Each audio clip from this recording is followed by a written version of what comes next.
Hello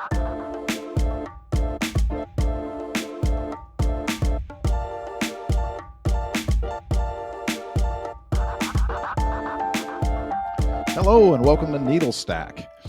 Thanks for joining us again this week as we're going to have a great conversation. My name is AJ Nash. I'm one of the co-hosts here, joined by Robert Famosi. That's right. And today we have an incredible guest and a good friend of mine, Anna Aslanishvili. Now, Anna has an incredible background. She's currently the CEO of Pine Risk Management, but she began her career in corporate security and financial crimes. She quickly transitioned from there into complex risk assessments. She's done fraud detection, crisis communications. Prior to her current role, she was at Meta, where she built and led Silicon Valley's largest physical red team, overseeing security assessments that simulated real-world attacks on corporate assets, personnel, and operations. Basically, she's paid to be a criminal, but it's legal in her case. So, Anna, anything you want to add to that profile before we jump into the discussion? No, but I have the entire podcast recorded about the importance of having the right to do the crimes. Otherwise, you're just doing the crimes. So thank you for the caveat. I imagine it's a risk. You can get arrested unless you have all the right paperwork in place. Oh, yeah. And maybe we'll get a chance to talk about that. I know we're going to have some stories, today, and I know you have some great ones. So I'd love to hear about the time you got arrested or almost arrested or ran or all those other things that might have come up with it. But that's not the whole topic of today's conversation. Today, we're going to talk about, using OSINT and to protecting people, right? That's sort of where we stand today. So listen, I want to jump right into it because I think it's a really interesting conversation. And we only have so much time. We could talk all day, but we should jump right in and get to the first question. Actually, Rob, I think it's yours to ask this time. You go first, man. Actually, it is. So given your rich history and past, what changes have you seen in the threat landscape, particularly when it comes to physical security and personal protection? I mean, the changes have been many. As someone who has started out in investigations and currently still continues to do investigations in some regard as a red teamer, everything has been flipped on its head since AI came into picture.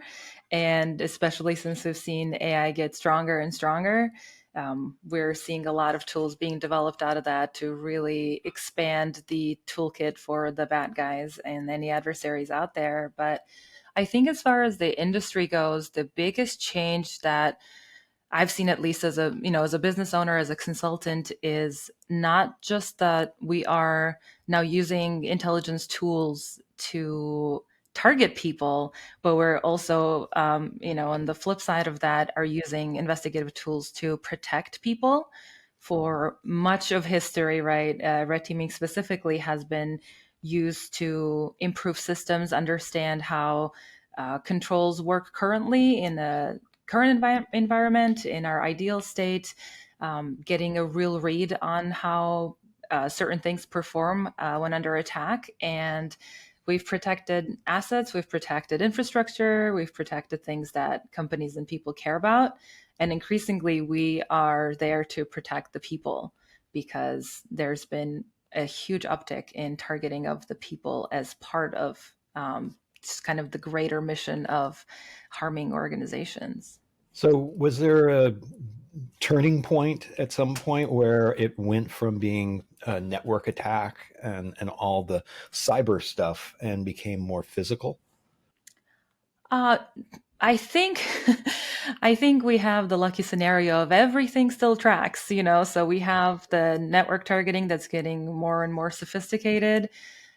We have, especially in social engineering and kind of a lot of the venues that are now being opened with AI, that whole realm of deep fakes and robocalls and AI agents, as I don't know if you recall, AJ, being a we were given a talk at B-Sides last year about physical red teaming and kind of some of the common tools that we use. And we used this AI agent who lets you script conversations, essentially. And so you're able to borrow a voice of just about anybody, in this case, that are willing participant, AJ. And so you can place a call to any number, there's no restrictions. They can do up to, I think, 100 calls a minute. And you give your AI bot a mission. So we gave AJ here a mission to have the security guard leave their post. And so the entire conversation revolves around how can we get the security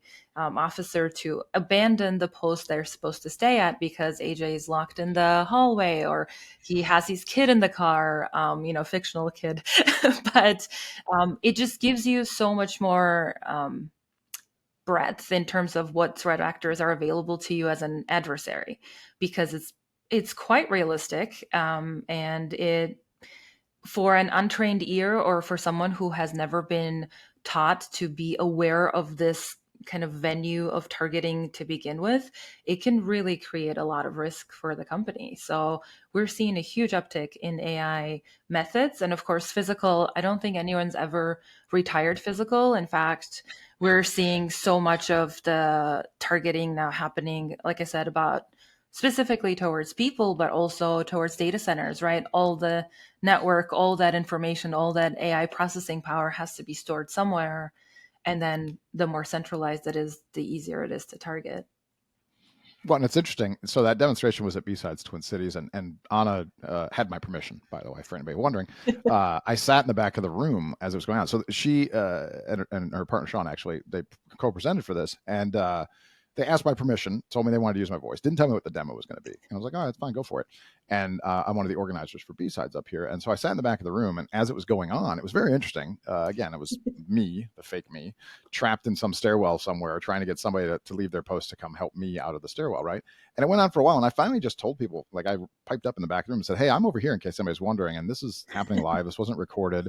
It was pretty convincing. It was impressive. And the key piece, I think, is that it's so readily available, and that's, when you talk about, these technologies, right, and these tools, how much that's changed the game. And that it's not just about targeting executives, right? I know that's a big thing you guys talk about, is that it's not just, the C-levels necessarily. Obviously that's important, but with these technologies, it's about finding wherever the weakness is. I don't want to speak for you, so I should ask you this question instead of telling you, but is it about finding where the weakness is for the thing you need, and whether it's an executive, whether it's an administrative assistant, whether it's a janitorial crew, whoever it might be, just getting somebody to do something so that you can get where you need to go to compromise, whatever data or systems you're going for. Is it a wider target set now with these tools available?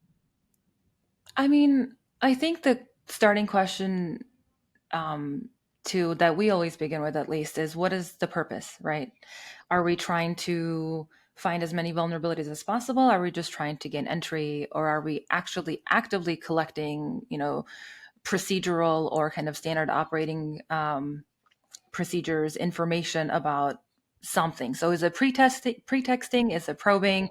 Is it actually just seeing what we can get away with? Because depending on what we're trying to accomplish and who we're trying to emulate, all of those things could be relevant and could be very much in kind of the threat model. For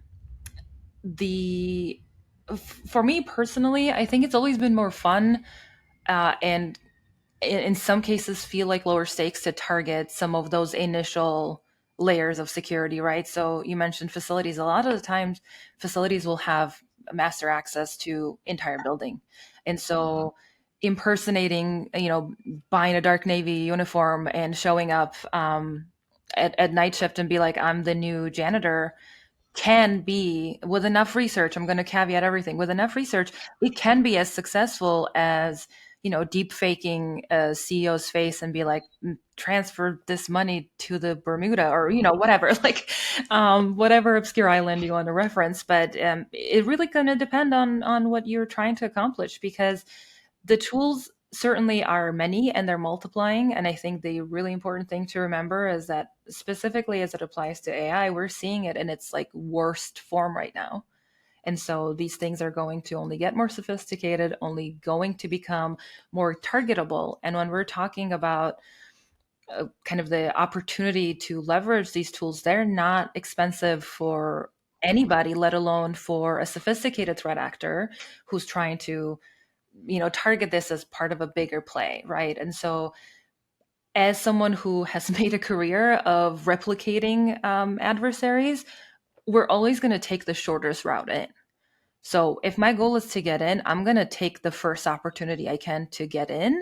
But if my goal is to understand every layer of security and the performance that it can uphold, so to speak, under pressure, then I will test every layer separately. But yeah, if I can call a security guard and they leave their post, and that allows my partner to actually, use a tool, a $20 tool to get through their front door, then boom, done.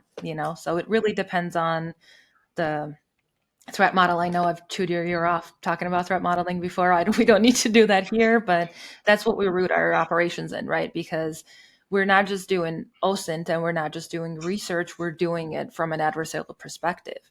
And that is kind of a pretty big distinction in my book. So I got a follow-on question for it. So I know we talked about, the question originally was the threat landscape and how it's changed over the last few years, physical and personnel security. With all these technologies coming in, right? So I have this is my own personal pet discussion. I'm constantly talking about misdis and malinformation and the post-truth world we're entering and this kind of a thing.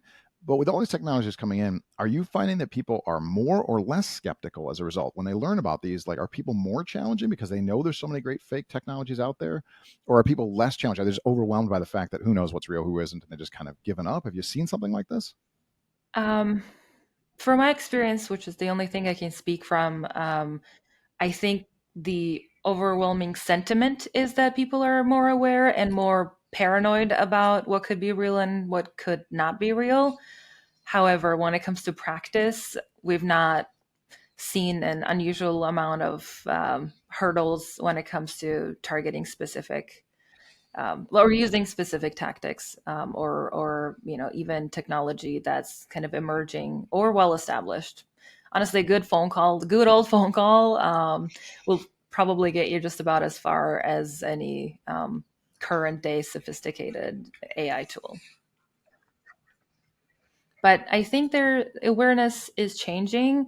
What's really difficult is how do we, as an industry, how do we relay that information? How do we make that information accessible? And even beyond that, what can we do to actually give people tools to protect themselves when they identify that this may be one of the things that's actively happening to them?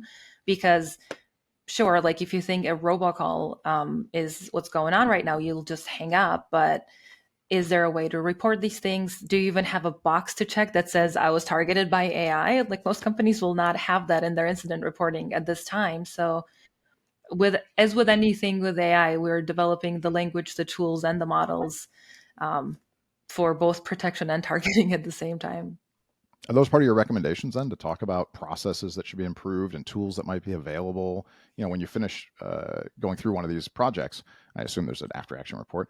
Are those things that you're including in there to tell them about, leadership, what's in the marketplace, how to help train people, what tools might be available? Is that part of the process? Yeah. I think one of the best things that we can do is just ask some questions that we want people to think about as part of their security approach, right? Security culture as general. But more specifically, one of the biggest kind of values that we bring as red teamers is this model, philosophy, approach, whatever you want to call it, that red team is a blue team in disguise. So at the end of the day, we're not here to make you look bad, and we're not here to just point at the gaps in your security posture and laugh in your face and walk away, right? We've heard and seen a lot of these happen in real life, but that is not what actually begets change. What drives that improvement, what drives patching those gaps, is actually giving an actionable plan, a tactical plan, if you will, of, hey, these are some of the highest priority things from my perspective as an adversary, right? If I was coming to get you in a way, these are some of the first things that I would do. Now, that doesn't mean that you're required to overhaul your entire security system. It can be a baby step approach, but our job, I think, this is how I run my company anyway. My job as a red teamer is to give you an understanding of what works and what doesn't, and some of the ways that within your environment you can make somewhat quick fixes to patch those immediate, like, glaring holes, right? And of course, security is iterative, and it's always going to have to adjust to what the threat landscape is. And people are coming up with bad ideas that are very effective all the time, right? Because they don't have a lot of the restrictions of ethics and morals and resources in many cases, right? They just have a target. And so our goal is to have a conversation that tunes people to that station of, okay, how do we, instead of responding to an incident, adopt more of that proactive culture, because it's tempting to think that your security is good if nothing bad has happened, but reality is that you may have just never been targeted. And so our goal as red teamers is to come in wearing an adversarial hat, but really we're on your team, and then we can give you these things, we can give you these gaps before an actual catastrophe unfolds, right? And so, not to dramatize, not to fearmonger, but that is our purpose, is to enable the litany of fixes that blue teams always have, because it's ongoing forever. But we give a tool to kind of prioritize some of these fixes in a more real world tested way, as opposed to just kind of this ethereal risk matrix that may or may not exist. You mentioned you're actually a team player here.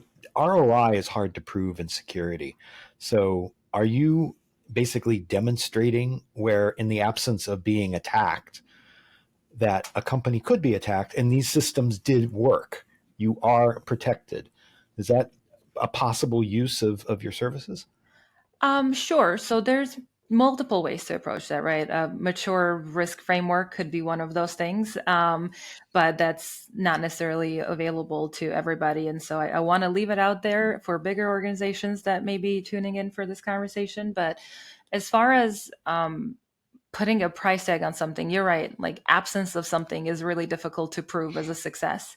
What we have done for some of our clients is continuous improvement approach. So we do more targeted, tighter testing of specific controls, and record that performance over a duration of time, whether it's 3 months, 6 months, or 3 years that they do.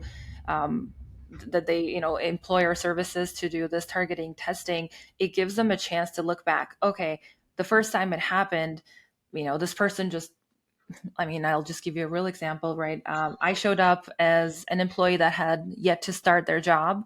And I just said, I don't have my badge yet. I just know that I'm starting, but I just moved for this job to the Bay Area. And like, this campus is amazing. Is there a way I could like just see my desk and see the setup? And I chatted with the guards. I chatted with the receptionist.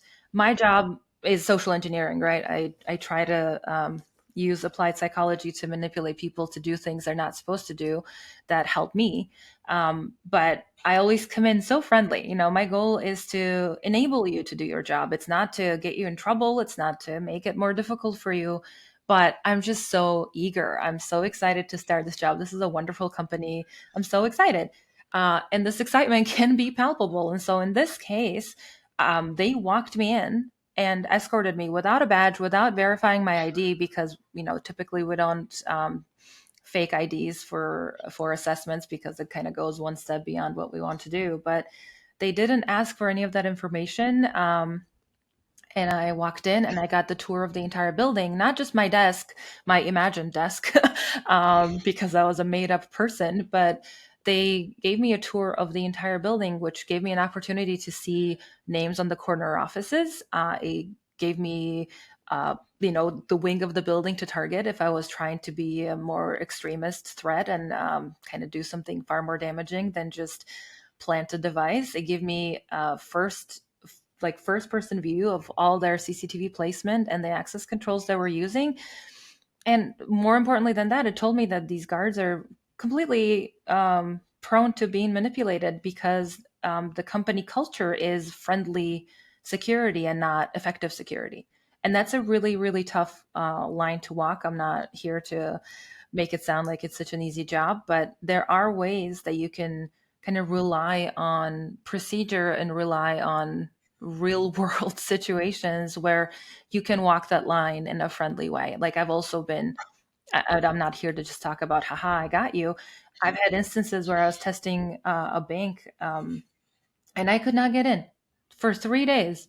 I used every imaginable social engineering thing that I had at my disposal, and they were so friendly and so resourceful and so helpful, but they would not let me set foot inside, which was amazing. And so that's what we lead the reports with. Your security awareness is incredible. Everyone that works here feels that part of security is their responsibility. It's the culture, and it's a bigger picture as opposed to just like the doors are great, right? Eventually we did end up getting into that bank, but we used a technical exploit. And so there's grounds to say if you work hard enough, you're able to achieve your goals. But for social engineering, that's huge because that's usually the first thing I try, and that's usually the first thing that's successful. Well, and so that's a good point, right? So you talk about, hey, if you work hard enough, you can probably get in any place, especially professionals. But let's go back and talk about that work, right? So you're going to take on a project. You're going to go through this plan to try to figure out, where's the way in, right? Whatever you've been asked to do and accomplish, whatever place you're trying to get to, or data you're trying to get, whatever it is. Can you go all the way back to the beginning? I want to talk about the process. I want you to talk about the process for building the foundation for your investigations. Like, where does it start? So somebody comes in and says, hey, we need a thing, right? And you agree to do it. What are the steps, as much as you want to reveal at least, of all of your recon and all the process? What do you do to set yourself up for success? Because the minute you get in the door and you have that face-to-face moment and the adrenaline's running out, whatever, like, that's not the time to learn things. I'm assuming. I'm sure you learn some on the fly, but I imagine you come in with a lot of information before you get to that moment. So what's that process for you guys? So we have what's called a red team lifecycle. I'm just going to talk about this from red team perspective because, or specifically physical red team perspective, because it can be so different from cyber, right? You usually are able to set up safe environments to do your tests, and in physical, you have one body, you have one face. You can do a reasonable amount of leveraging some of the tools that are available to us, like wigs and clothing and accessories to kind of. I I have. It's a fun one. Just because, usually as a woman, you're kind of expected to have like a handbag or like a smaller purse, and it doesn't always hold my tools. And so when I have my fake pregnancy belly on, I use it as a tool holder. And some of my bigger tools actually fit perfectly in there. And so I can just like reach in there and whip out a double door tool and get on my merry way. But, it's fun because we are like it's fun because it's fun for me as an operator, but at the same time, like I do want to push people to be creative and not just going to use some of these out there available tools, right? Like, it's easy to use the crutches. Usually people will want to help you. And of course, there's things like ADA that require you to be helpful in certain situations. And so I rely on the pregnancy belly less and less. I just like to use it because it can be such a poignant, like, visceral example of, like, of course we're going to want to help a pregnant lady that's having an anxiety attack, like, obviously. So, but yes, it's a fun one. It's not fun to wear. It's just very useful in the field. Like, I'll tell you that much. It's heavy. It's actually heavy. So my sympathies go out to all the ladies that actually have to carry the belly around in real time. But it's a great tool because it's a distraction as well. Mm-hmm. But back to the question, right? Because I derailed with the baby discussion, right? So the actual investigation process, like when you get started, you're going to do your recon. You're trying to figure out, are you researching individuals? Are you researching company culture? Are you physical security of the building? Are you, all these things? Like, what goes into it from the open source specifically, but all around, into building your plan, so when you get there, you got a really good shot at being successful. Yeah. So, I mean, conversations. There's a lot of conversations. I feel like I'm just like this person that disillusions the excitement of red teaming a lot, but it's like, I wish the prep for it was as much adrenaline and as much fun as the field time actually is, but it involves so much preparation, and I don't want to cut that importance of that short. But it really depends on the client. What are you looking for? Is this an assessment in response to an incident that happened? Is this because your competitor was targeted in some way and you're just trying to, get ahead of that game?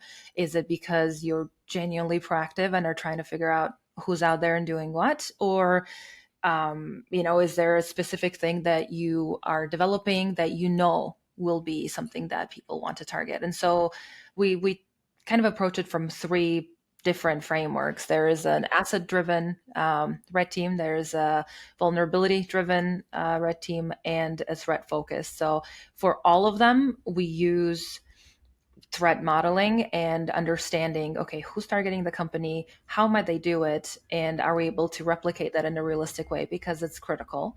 And also, are they going to want us to go in, find our way in, steal a prototype, get our hands on it, and be done? Or are they going to want us to test every aspect? So security awareness, the camera detection, for example, guard response, access controls, where does that line lie for the client? Because ultimately we're on their buck and we're supporting them. So if they don't care about a certain specific aspect of their security program at the moment, then it doesn't serve them to have findings on it, right? And so we try to ask those questions in advance. But either way, once we have that good idea of what is going on, right? Like, so let's just make an example here. Let's say we are trying to steal a prototype and it's hush hush. The word has gotten out that this is in development, but it hasn't been rolled out yet. No one else on the market allegedly has it, but many competitors are working on a similar thing.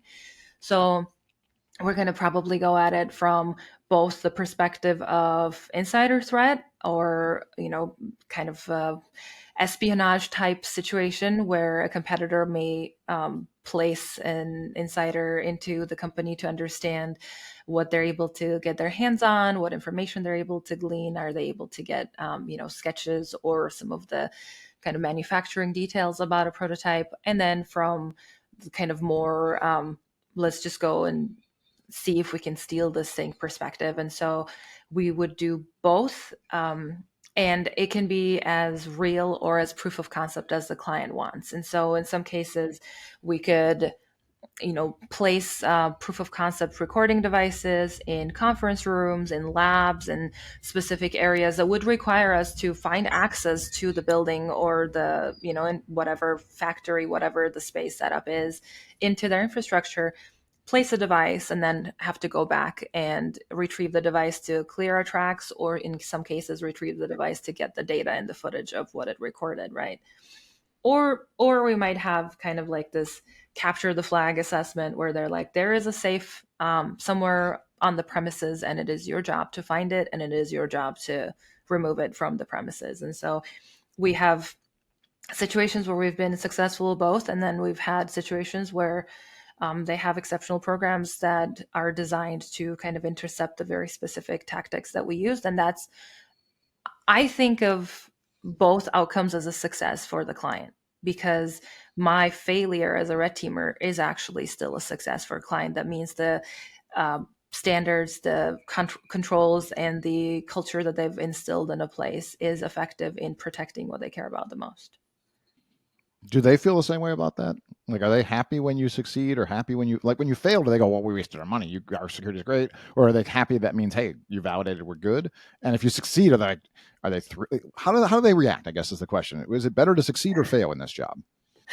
I don't know. It varies so much. It varies so much because I think it takes a very particular type of acumen and approach to authorize a red team to begin with, right? It means that you're in a place where you're able to receive feedback. It's like, are you open for some constructive feedback? And it's like, no, none of us really ever want it, but we need it, right? And so you can have that appetite where you're like, I'm willing to take it in and I'll see if I want to act on it. And that's ultimately what red teaming does for you. It gives you information.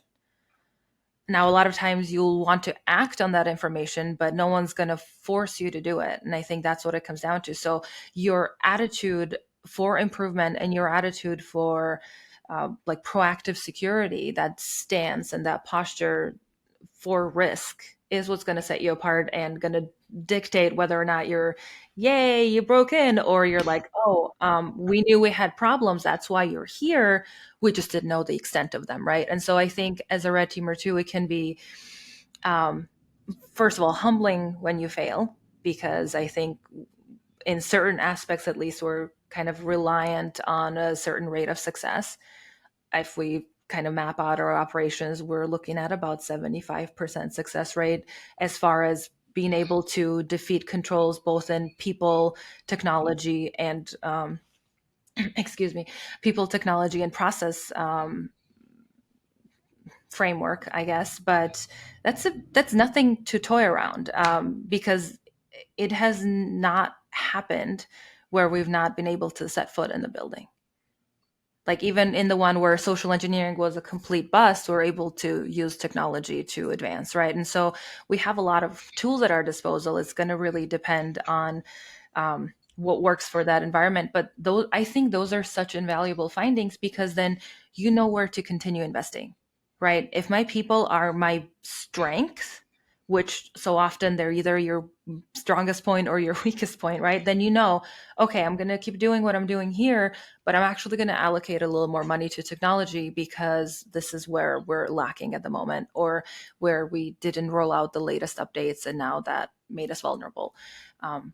But if you don't have that information, then you're just assuming that everything you've done up to this point is actually working, is actually effective in protecting what you care about. And that can be a um, dangerous thought for someone whose sole task is to protect. And so I think, as far as the greater approach, the philosophy that I try to instill is diplomacy, right? You are coming into someone else's house, and in many cases they're handing you the keys, right? They're like, we want you to do this, and their reasoning can vary, but they allow you in, and it is your job to do it in a way that actually enables them to do their job better. You are a blue team in disguise. If you don't fix the findings from a red team, then great, you just had a lot of adrenaline for nothing, and sure, I'll get paid at the end of the day, but that is not why I started my own company, and that is not why I'm in this very weird industry. So it actually is quite fulfilling to see over and over, because a lot of our clients will have us return at a certain, and like, just certain cadence, and when we go back and we're like, oh, this doesn't work anymore, it pushes me to be a better red teamer, because I have to get more creative and I have to think further out of the box than I did the first time, because now they've just leveled me up. So it's a win-win for everybody, I think, but obviously I'm biased. So I'm wondering if you could share a story where you went into the scenario thinking one way and just everything seemed to go in an opposite direction. You just said that you have to think outside the box and you have to think in the moment. Is there a particular scenario that maybe you recall that speaks to that? Um, sure. I want to tell a little bit of a context ahead of that, because what I always advocate is preparation. And so for me, intelligence gathering, probing, social engineering are all iterative processes that are cyclical. And what that enables you as an operator to do is have, like, build on a scenario that's not just, we found this one thing on the internet and it's the building scheme, for example. Like, that could very well still be true, but if you're able to probe and social engineer to get some of those things confirmed, it actually lets you be more creative when you're in the building itself, or when you're in the environment itself, because not only are you going off of what your portfolio said or what your dossier said about this, but you have some verified information that you can kind of is a little bit more ironclad. That being said, it also takes away from that element of surprise to some degree, right? But what I advocate for is rehearse and prepare and get this information confirmed in advance, because then when, and it's not an if, it's when, inevitably something that you didn't plan for happens when you're in the field, your resources aren't, like, your executive function isn't depleted from A, fighting your adrenaline, and B, trying to, like, at every step of the way make a different decision. You have a set of decisions that's more or less pre-made for you, that you just have to choose between A and B, instead of trying to on the spot come up with a scenario or a solution that would justify you being there, you looking the way that you do, you carrying the tools that you do. Like, I have funny stories, but I think I have had one where I ran into someone I knew on the and that will happen in Silicon Valley in particular, because security industry is quite small. And so I think at some point that person, and obviously we debriefed after, but they're like, hey, Anna, and I was just like, nope, just trying to get away from that conversation. And then I was just like, hey, no, it's Hannah, whatever. It's you must have me confused with someone else, but like, oh, you work here too. I'm just starting, whatever the situation is, trying to kind of detonate that situation. And then, of course, follow up with that person. And I think in this case, that's what happened. I walked in, our protocol, we called ahead and like got all this information about onboarding and what like getting access to the building looks like. And, oh, can we walk through and see this ahead of time? And we were doing this walkthrough with a like an assigned person from the facilities when I ran into the person at the break room, and I was just like, oh no, this is, and it's very different, right? Like it's a different angle, but from the operational perspective, one thing that I've struggled with is sometimes how overt our tactics and how low the security response. So I've also had situations where I have worked my way into a building by many situations. This was a highly protected, like production building that was like an additional layer of security, basically. And so we're able to get into this building and undetected, we're able to spot what we needed, get the information that we needed, and which in this case was just like proof of concept, place your hand on a thing kind of assessment. And then once that went undetected and the engineers that were working in the space didn't bat an eye and the security guard that walked by me didn't bat an eye, I was given the okay to kind of elevate my tactics and get a little bit more in people's face about it. And so I was on my knees outside of a protected conference room using a metal tool to unlock the door from the inside. It's an underdoor tool.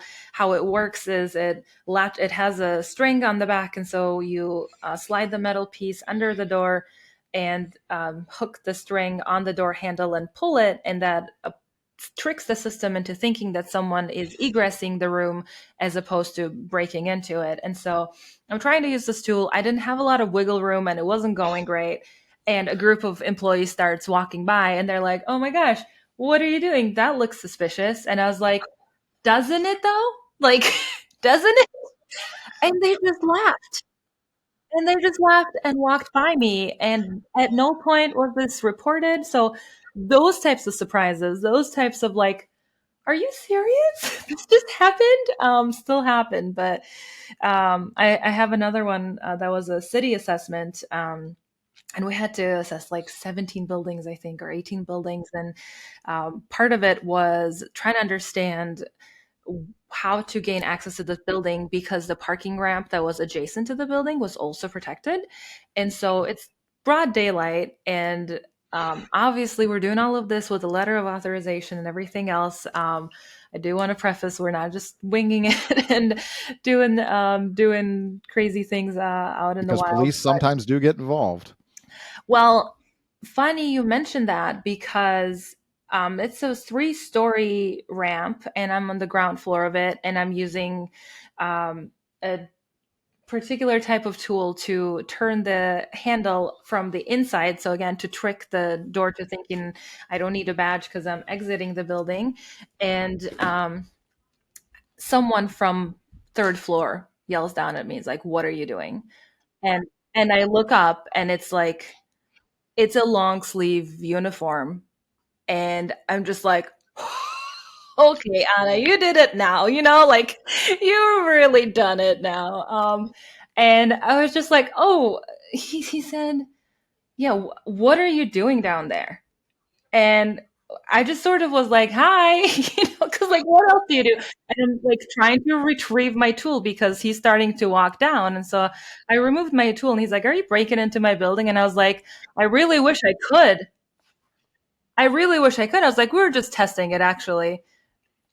He opened the door.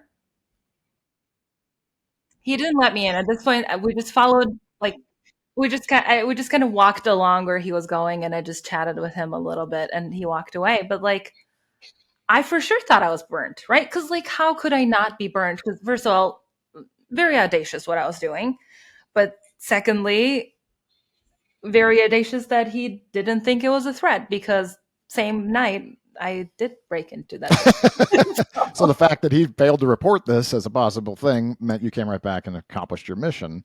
Do you find, is it easier? How do I put this? How do I ask the right question? so your personality is going to have a lot to do with this, right? Like, listen, if I came in there and I'm just dark and brooding and menacing, stereotypical criminal, twisting my mustache, ha ha ha, it's going to be pretty obvious, right? Does it help that you're just a friendly, bubbly person, yeah, and give a smile, and does it disarm people? Do you think? Does it help to be a woman, for that matter, in this job? Valid questions. I think there are some advantages, but there also can be disadvantages. And like in so many of my answers, it's going to vary based on the environment that you're in. Because if I'm at an oil rig, being a woman is not helpful to me. No, it's going to stand out. Yeah. If You're out I'm of place at an oil rig, probably. I assume that's a very small minority of women out there Yeah. still. Yeah. So similar with like manufacturing, similar with construction. Not often that I'm the classic contextual profile. Like a lot of times in situations like that, I have one of the team members who's male, and I'm a program manager or I'm a coordinator or I'm overseeing. And so it kind of softens my presence. For corporate spaces, I think it can certainly hold an appeal, but I don't know that it it has given me an upper leg, but I've also seen the tactics be successful more than who's executing them. So I think it's the kind of the basic foundations of psychology that are successful for most people, as opposed to a certain demographic that applies them. So we've seen movies being female is weaponized, like all the time in the agent movies, and like, oh, the CIA placed this person. It's like, that's not how this works. But I think I would be remiss not to mention that there is a certain advantage, like using a pregnancy belly, right? That's Well, you make a good point that it depends, and this goes back to what that question was, right? About how do you do your preparation? How do you set yourself up for success? I mean, you just said that there's culture involved, right? So if it's an oil rig, like you said, or if there's certain places that are very male dominated, you've got a plan in place to bring somebody in that seems like they would fit, for lack of a better word. Whereas Mhm. there are other environments where it sounds like you've done the research and said, hey, I think I'd be more likely to be successful as a pregnant woman, or more likely to be successful. So it sounds like that all goes back to some of that research you do on understanding the culture of these places and these organizations and these industries as well. So you can set yourself up for success in terms of what's the right character to play, right? Right. And that's the foundation of open source intelligence for us, and that's the foundation of social engineering for us. And that's why I was talking about it being a cyclical process, because you can't just take one thing and believe it and run with it through the whole operation, because odds are you're going to want to check your assumptions first of all, and then check your information and try to get it cross verified through multiple sources, as opposed to just taking it from one angle and running with it. We have certain loose privacy laws in US that enable this type of research to be much easier done in US than in other places, but we're a global company. We've had a lot of pushback in other places that don't just sell all of your sensitive information for a cent on a dime. Like, it's just um like, with GDPR especially, Israel is like a whole separate podcast episode. Like, there's a lot of places where you're not able to just Google someone's name and get their home address. Though that is also available, again, to a more sophisticated threat actor. It really depends on what you're looking for, but verifying that information, testing it out, soft launching it in a way to verify. Because again, if you burn your face in physical, you're going to have a really hard time coming back from that in the same shift and in the same day. And usually there's a lot of restraints that will prevent you from, sitting there for 2 weeks testing this tiny bit by bit. But yeah, information and intelligence, especially when deployed in an adversarial way, is our key to success, because otherwise you're walking in blindly. And sure, some of us who have been doing this for many years can still have some rate of success because we've done this for so long. But if you don't prepare, you're making your job unnecessarily difficult for very unclear reasons. And so reconnaissance, which we didn't talk about much at all, and social engineering are, I think, critical parts of the assessment. And obviously I'm biased, but I don't think that like lockpicking is the most exciting part of red teaming. I think debriefing the findings and kind of walking people through some of the day to day and some of the gaps in their day to day is the most important part of the work that we do. But in order to do that well, we have to have done our homework. in order to test everyone else, we have to know what they're operating with and what they're working with, right? So that has to require a certain level of expertise with many aspects that protect the things that people care about. On that note, I'd love to invite you back to another episode where we can talk more about the reconnaissance part of it. Thank you, Anna, for being on Needlestack today. And you can find out more about Anna and where to find her on the internet in our show notes. Thanks to everyone in the audience. Without you, we couldn't be doing this show. And to find transcripts and other episode information, visit us at authenticate.com/needlestack. That's authentic with an 8.com/needlestack. And be sure to let us know what your thoughts are on our YouTube page, and also on Mastodon and Blue Sky. You can find us at Needlestack Pod. And be sure to like and subscribe wherever you're hearing our podcast today. We'll see you next time. Thank you.